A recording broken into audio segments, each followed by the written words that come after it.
The subject, as you heard from John there, is what to do about Syria. This is not going to be the formal kind of Oxford Union-style debate that some regulars to Intelligence² are used to. It's rather going to be something different, more in a way conversational and discursive. We're going to try and really tease out all the different issues with a really hugely expert lineup, who I'm going to introduce properly in a moment. Just to say something about how we're going to do it, in the first chunk of time that we have, we're going to have a conversation which, in this, from my vantage point here, able to look down upon both panelists and audience, ideal.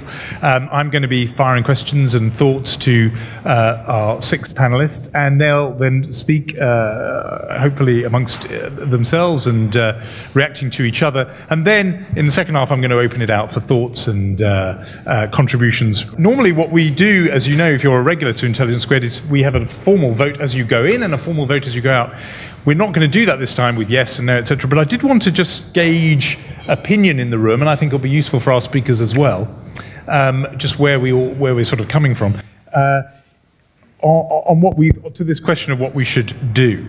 And so very crudely, and it is very crudely, but if I was to say 3 options, and don't worry, I'm going to say them all first, and then I'm going to ask you to put your hands up for which one, very crudely and roughly, you're with. If you think the best thing that we, and I suppose we mean by that Britain and the West, if you think the West and those outside the international community should do nothing, that's going to be one choice.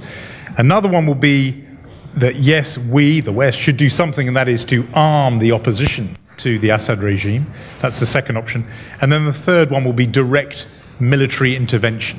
So the West actually sending in military force, whether that's by whatever means. So those are your options. And I'm just going to get a sense of the room now, and then we'll get another sense of the room at the end of the proceedings. So those who think we, broadly defined, should do nothing, that our best is to stay out of it.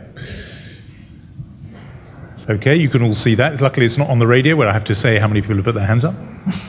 Second option is to arm the opposition. Stay out of it, but arming the opposition. Okay, so I would say that's similarly sort of number, maybe just narrowed it behind. And third option is direct military intervention in Syria. Okay, a few hands there. I would say that's probably the smallest group. And then the last category would be people who don't know and haven't yet made up their mind. Okay, so perhaps, so that gives us some sense. So I think quite evenly divided, which is good, quite evenly divided. So those are the options we're going to be getting to, but we're not going to move on to what exactly we should do first. We're going to talk about how we got here. And to do that, let me introduce our panel. First up, the editor of Barada TV, a Syrian pro-democracy satellite channel, and a founder member of the Movement for Justice and Development, Malik Abdeh. You can applaud if you want, but you don't have to. Next to him, a very distinguished journalist, former foreign editor of the New York Times, currently a columnist for the International Herald Tribune and the New York Times, Roger Cohen.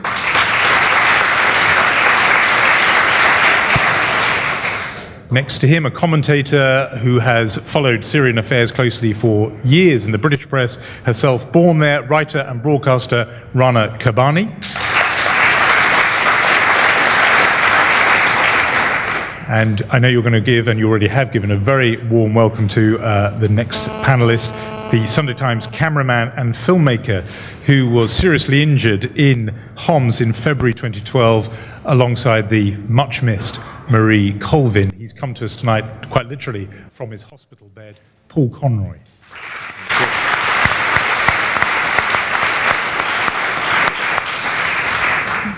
And next to him, also born in Syria, the Anglican priest and director and co-founder of the Awareness Foundation, Father Nadim Nasser. And finally, a very prolific commentator on the region and on foreign policy in general, the communications director at the Henry Jackson Society, Michael Weiss. Good. So that is our panel. And first off, I wanted to go into how we got here, what exactly is going on. And I think we'll all agree that the best place to do that is somebody who was there absolutely on the ground and seeing it and bringing the testimony to the outside world, Paul Conroy. Let's start with you, Paul. until you had to leave. What were you seeing? Describe for us the situation as you followed it. Syria, we'd all seen the activist videos that had come out onto the internet, so I think that was everybody's general impression. It wasn't until we actually entered Syria that you realised just how closed down the whole place was. We couldn't move for more than 500 metres in a car. This was on the Lebanese border side. We crossed. It was an absolute lockdown. Civilians couldn't move. Army would open up. Anybody came to a checkpoint, it was 50-50. You'd either be fired up on or you'd be arrested. Movement was virtually impossible without the help of the Free Syrian Army, which is also a slight misnomer. These are very lightly armed people with guns that have been brought out either from when they left the army and joined. So they're not a well-equipped, heavily trained army. They are very much a scratch organisation who were vital to getting us to Baba Amra, which was the place that myself and Marie really wanted to get to. It seemed to be the heart of the opposition, and it was also the main target on the Assad's hit list, shall we say. But nothing prepared us for the actual situation in Baba Amra. Marie and I had spent over a year in Libya, 2 months in Misrata for the siege of Misrata, so we thought, rather smugly, we'd seen it all. But on entering Baba Amra, there wasn't, and this was in the dark, we were being fired on at night, we were coming through back roads. The situation was immediately apparent. This was the destruction. There wasn't a single building, a house, a car, a street, a tree that wasn't in some way scarred by battle. That was the evening when things were quiet. Come 6:30 in the morning, the shelling started, and it was unlike anything I'd ever witnessed in any of the war zones I'd been to. It was systematic and it was continual. It would start in one part of the neighbourhood. Baba Amra is in fact a very small neighbourhood. This wasn't Misrata where you could actually run somewhere. There is nowhere to run in Baba Amra. They would start, they would shell, they would move on 500 metres, and this would happen 16, 18 hours a day, indiscriminate shelling. There's no basements in Baba Amra, so effectively all the women, children who they were trying to protect really had nowhere to go. The best form of defence was to be in a 3-storey building, which meant that you could take 3 hits before you die. But if you're in one of the typical buildings, which was a single-storey hit, and you were hit, you were dead. It was that simple. There was nowhere to run. It was just relentless bombardment of civilians. I know we see the videos on the TV and they say cannot be verified, but I assure you they can be verified. They have been verified. We saw it, we witnessed it. The shelling was by a professional, well-trained army on a defenseless civilian population. There are no military targets in Baba Amra. The FSA work in small 5 or 6 men units who will basically sit and hide in the rubble till a tank attempts to enter. They will try to fight off the tank with light weapons, RPGs, Kalashnikovs. They're not an offensive force, so essentially the regime could sit there, drink coffee, fire mortars, tanks, any weapon they chose they could fire, and did fire into the heart of Baba Amra with no fear of reprisal. There was no sense that this was a war zone where they had to fear a strike back, because there was never any strike back. So you had an army that could sit, choose targets, do it 16 hours a day without any fear of reprisal, other than a couple of guys running around with cameras doing their best to document it. That is, in short, what is happening in Syria now. Thank you very much. Rana Kavani, you've heard that description. Given what we just heard, very powerfully described by Paul, what is the right way to describe the situation in Syria? Is it a civil war, or is it something more on the lines that Paul Conroy was describing there, which sounds like the crushing of a civilian protest? There is no doubt that this is the crushing, the ferocious, unmitigated, violent, sectarian crushing of a great revolution that is at least 50 years overdue in Syria. I am old enough to remember a Syria that predates the Ba'ath and the Assad years.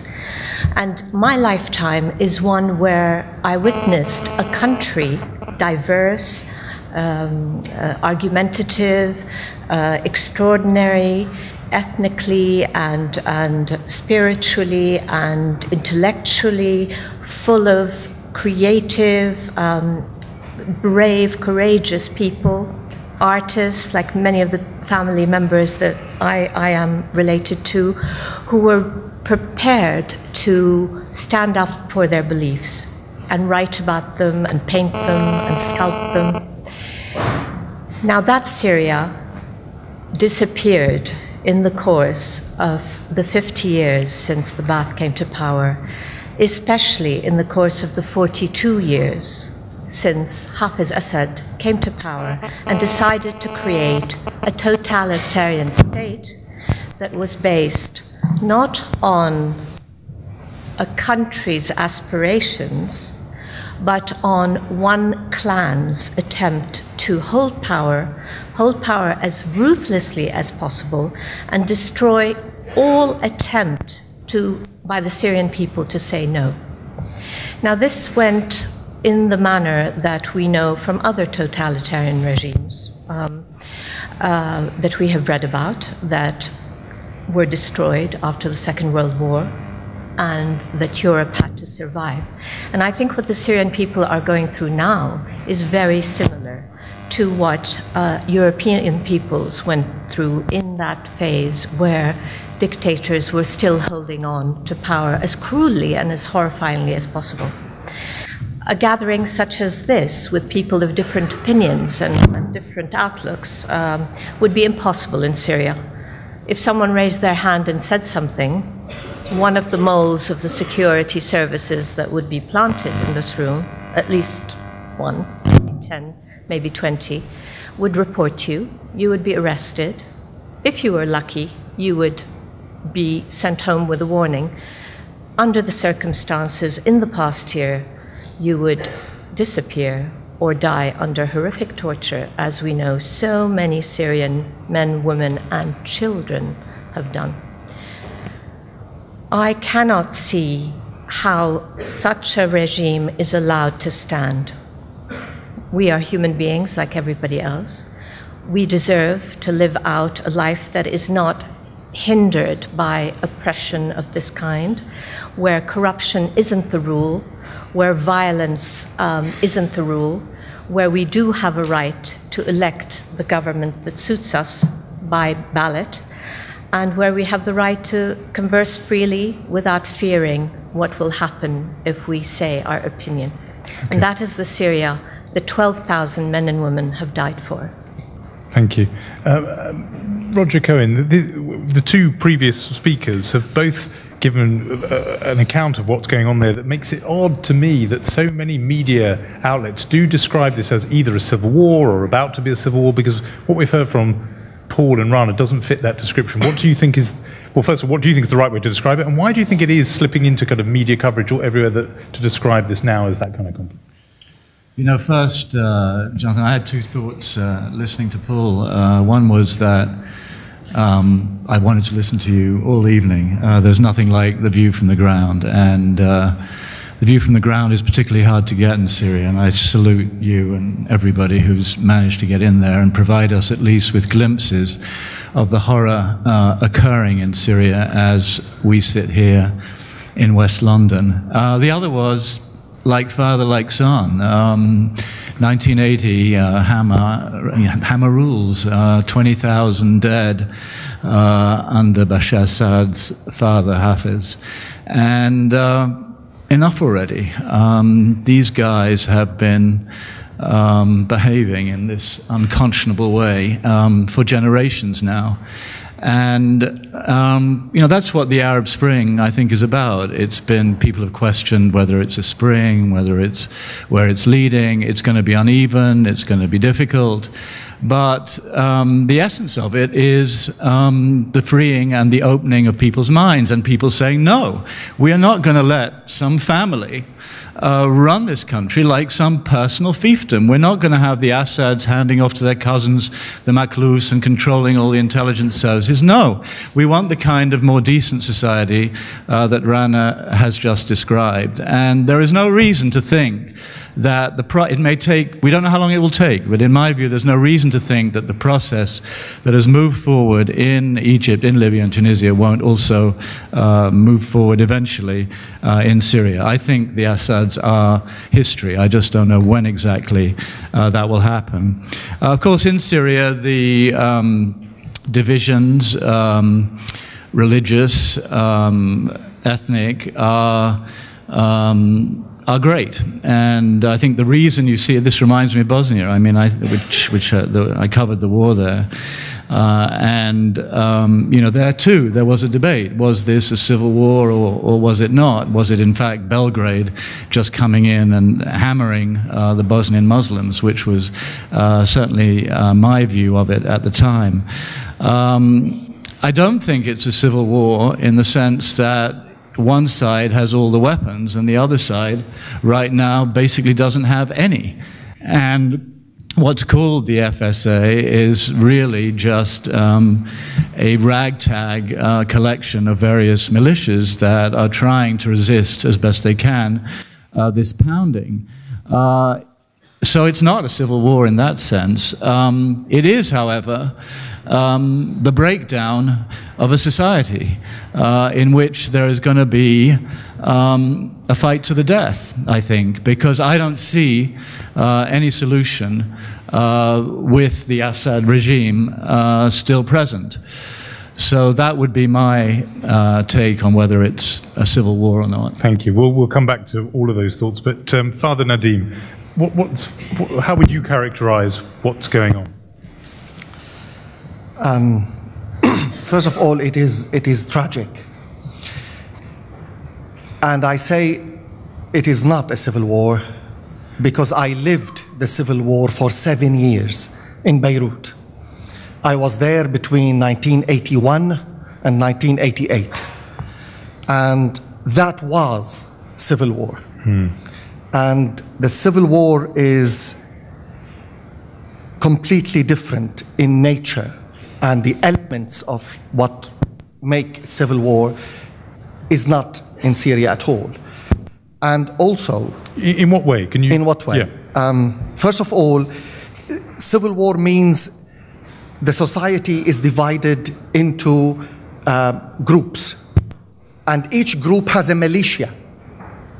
And these militias fight each other from street to street, from house to house, from building to building. We used to wake up in the morning in Beirut, and we didn't know who got control over the area today. Today would be the Druze, for example. After a week, we will have 3 days in the shelter and wake up and surface to the ground and look around and say, now which militia has got control this week? It will be like the Hezbollah. And every couple of weeks, things shift and militia fight. And the horror of civil war is endless and it's incredible. What I saw in Beirut for 7 years was beyond imagination, beyond thinking. I faced death many times. I was shot at by a machine gun which was suitable for jet fighters. The explosion, a huge explosion happened in the same building where I was studying in the university. I was waiting for 5 seconds to think where I would hold while the building was about to collapse. So in Syria, the whole situation is different. I have to say, it is in the Middle East, when it comes to religion, it is sensitive, it is explosive and emotional. And because of that, the religious dimension, the sectarian dimension, is there. We cannot ignore it. We cannot escape from it. But how I describe the situation is there is the opposition, there is the regime, and both are fighting for the power. And the red line in Syria is the power, the chair. I do not see that the red line is neither for the opposition nor for the regime, is the country. And the difference is enormous. You think the opposition are after power rather than helping the country? Now it is what we say in Arabic, kasr azm, which means winning or losing the power. So for me, what I feel is when I look at the opposition, I don't feel they represent me. When I look at the regime, definitely doesn't represent me. And that implies a kind of equality, a kind of parity between the two. Here are these two forces fighting for power. Do you think that's right? Is there a kind of parity between opposition and government in Syria? I think who is fighting for the country? Who wants to put the country first rather than the chair, rather than grasping the power? And in the next session, we will talk about what to do about Syria. Yes. And I think the three options, I want to add another option. And at the end, let's see what we think. Good, let's do that. But I think I'm going to come to you, Malik, but Rana Kavani wants to come back on the point that Nadim just made. I disagree totally with what you said, simply because there is no real opposition yet that has formed in any political sense. And this is very much to do with the fact that the notion of an opposition has been totally obliterated from Syrian polity and Syrian life and Syrian minds. What we have seen over the past year and weeks is the creation of a groundswell movement that has taken over the whole of the country. So it's no longer in Homs or in Idlib or in other areas in Syria. It is everywhere in the country. So this parity, so-called parity, simply does not exist. And the idea that the opposition is fighting for a chair, I think is quite, bizarre to me, anyway. Paul, you've just heard that exchange there between Rana and Nadim. Let's just hear your view of it, because you were there. Yeah, I think it's actually very, very simple at the moment. The battle in Syria, the conflict in Syria at the moment, it boils down to one word, and that is actually survival. Survival. Survival. And that's what people are fighting for rather than this... At this point in time, people are fighting to stay alive. Everything I saw indicated there was no political push from within Syria. It's a fight to stay alive day to day. Malik Abdi, where do you stand on this debate about what exactly it is we're witnessing in Syria? You've written something that goes through some of the history as well, which I think might be quite useful, albeit in sort of potted form. But Malik. I'll give a summary, I think. I don't think you can really understand what's happening in Syria without understanding the history of the country. And anyone who studied in Syria, you never taught the history of the country before 1970. That's when President Hafez al-Assad assumed power. So in this sort of Orwellian kind of state, history began with the history of the president.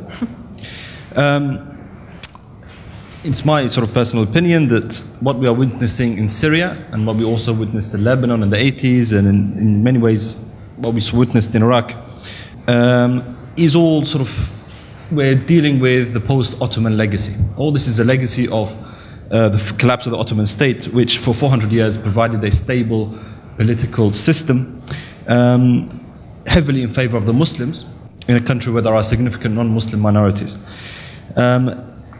Revolutions very often lead to civil wars. So I have no problem with saying what is happening in Syria is a civil war, because this often happens. It happened in the Russian Revolution, that was followed by a civil war, and a very bloody one.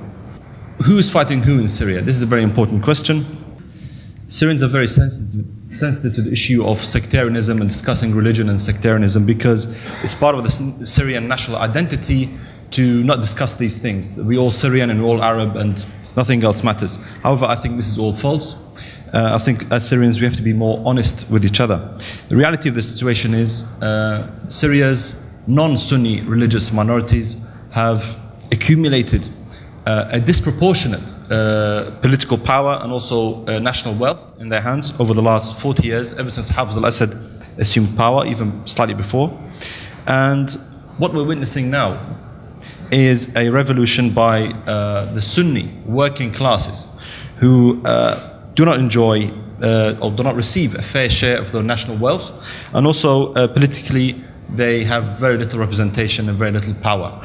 And that's why we see that the areas that are revolting, they tend to be mostly rural areas and also areas that are poor, economically speaking. Syria's religious minorities, particularly the Alawites, who constitute around 10% of the population, also Syria's Christians, Druze, Ismailis, they've had it good for about 40 years.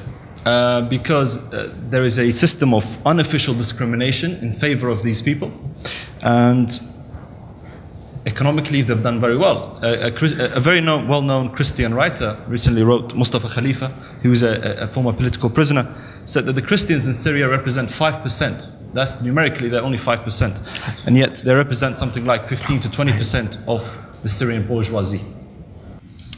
So this is the primary problem. It's not just economic, but also political. There is a section of Syrian society that it feels it has very little power. People like those people that you met in Baba Amr, which is incidentally a very poor district of Homs.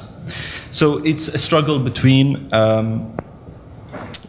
Syria's religious minorities on the one hand, who they control the security forces, let's have no doubt about this, they control the army, they control the security forces, and between Sunni working class people who've basically had enough.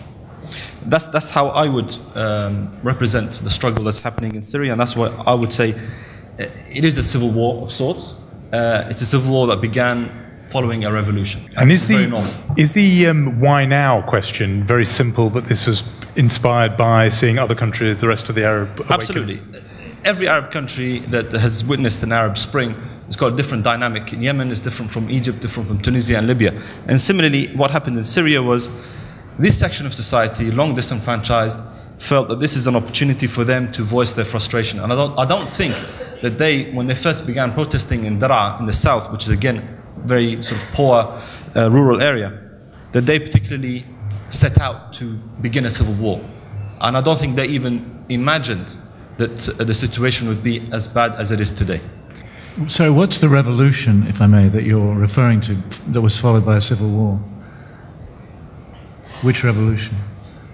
Well, the protest movement that began in Daraa, which was peaceful and that spread to other areas, that by, you can say, November, December time became overtly militarized. And I don't paint. I'm a member of the Syrian opposition. I'm very much against President Bashar, but I don't like to look at the revolution in a sort of rose-tinted kind of way. I'm quite realistic about what the revolution is and what the outcomes are likely to be. Do you want to come back on that, Roger, quickly? Well, I don't really agree on that. I think very fundamentally this is a struggle by a broad swathe of Syrians. I mean, I accept some of the breakdown analysis there, certainly. There's no question about that the Alawites and Christians control a disproportionate amount of power. But I think it's very fundamentally a struggle to overthrow and dismantle a ferocious police state.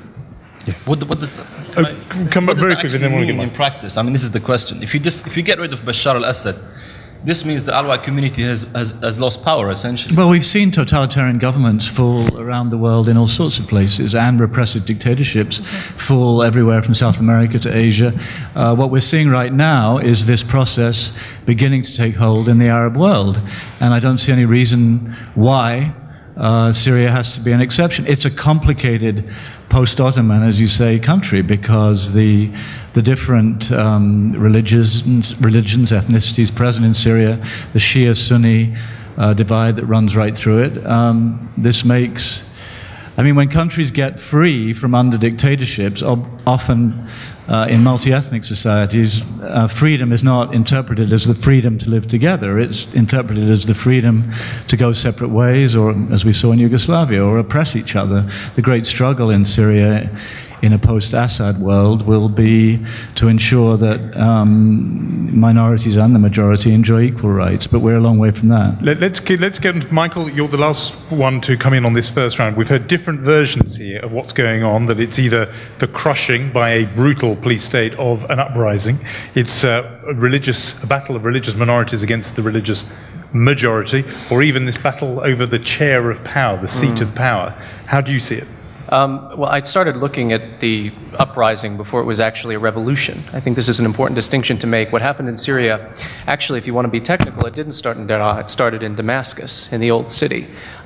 It was a call for reform, specifically economic reforms. I mean, to understand the nature of this regime, you have to appreciate that it, in many respects, resembles a classic totalitarianism, European style or Soviet totalitarianism, but one that is fused with a kind of mafia state.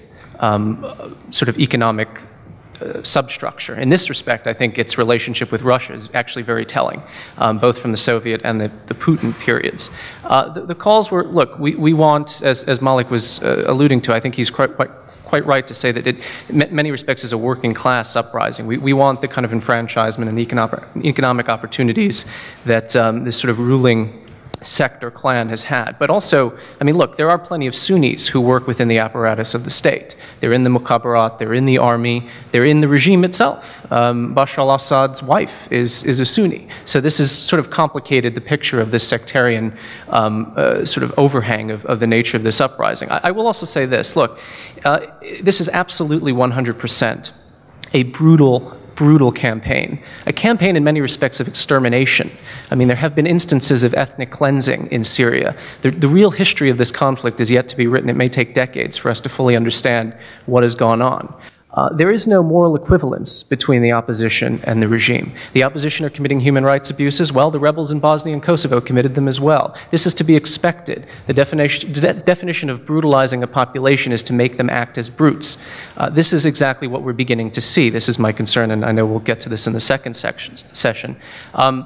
Look, I've talked to plenty of activists, and I've talked to plenty of rebels. What struck me, particularly in June of 2011, this uprising was led mostly by young men, apolitical young men in their 20s or early 30s. A lot of them have been sort of actuated by digital technology. It's facile to refer to this as a Facebook revolution or a Facebook uprising, but let's not mistake the importance that the internet and the access to information, particularly non-regime information, has had. They didn't have a party platform or any kind of political doctrine, but what they all said vaguely resembled the same thing. They all agreed that Syria was a multi-ethnic and confessional mosaic. They all enshrined the rights in a post-Assad state to keep that in place. And it's telling to look at the nomenclature that the opposition has used from the beginning. One of the early Friday Days of Rage was called the Azadi Friday, which is the Kurdish word for freedom. So the notion that this is a sort of Sunni supremacist or a kind of, you know, an intrinsically sectarian affair, I would take issue with that. What I will say, however, is the longer it drags on, don't mistake Bashar al-Assad's intention here. He realizes that some of these post-Ottoman tendencies are very much latent and they're now becoming blatant. The regime has done everything in its power to prey upon and exploit those tendencies. I mean, the Shabiya, the roving death squads or gangs, are overwhelmingly Alawite. Objectively, this is a sectarian conflict, if not yet subjectively, but the longer it carries on, okay, I do think that will become a major factor. Brian wants to come back. Before she does, I want you to get us into this now, this sort of second phase of this conversation and the what should be done part of it.